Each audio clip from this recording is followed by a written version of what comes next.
Hi guys, uh, pretty much I'll be going over a few of a lot of you guys probably play Deadline, or at least once.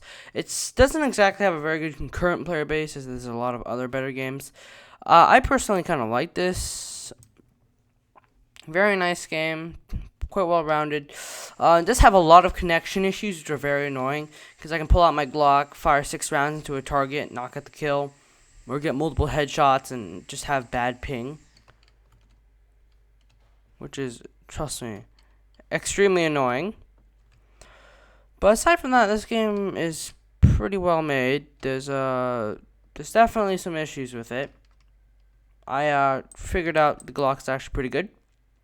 And that's pretty much what I'm going to be talking about today.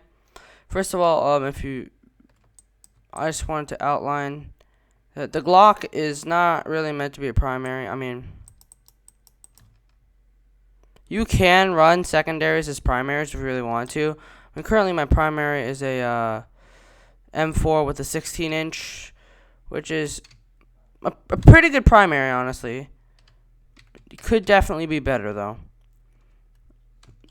I'm just using the M4 with the 16-incher because it's probably my favorite.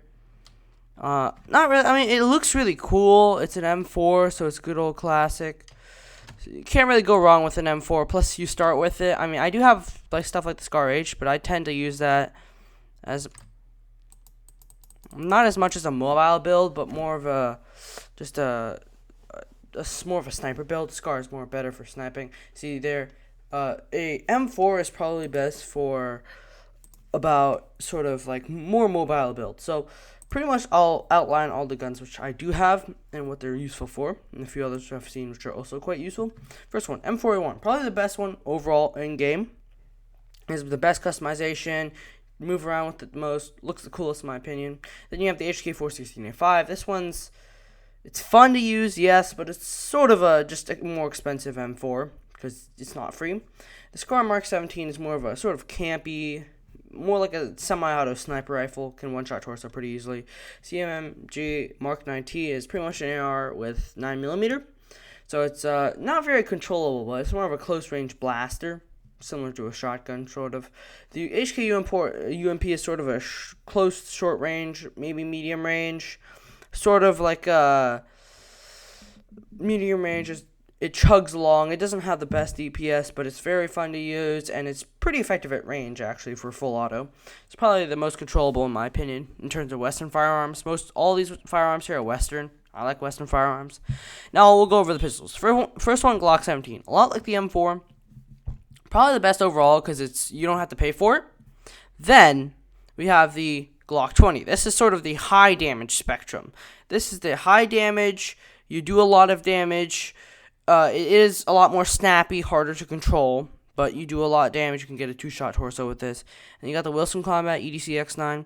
Sort of mix in between both, except it's really expensive. I mean, it can almost 2-shot, but it does like 48 damage. But it also is sort of controllable at the Glock 17, but it fires 45, so it's not going to be that controllable. And then we sort of have the different one of the bunch, the Remington 870 Express. This is pretty much, I mean, it's a regular shotgun, right? But it actually works at short to medium range. I mean, you put some rounds down range, short to medium range, you could easily do actually pretty well.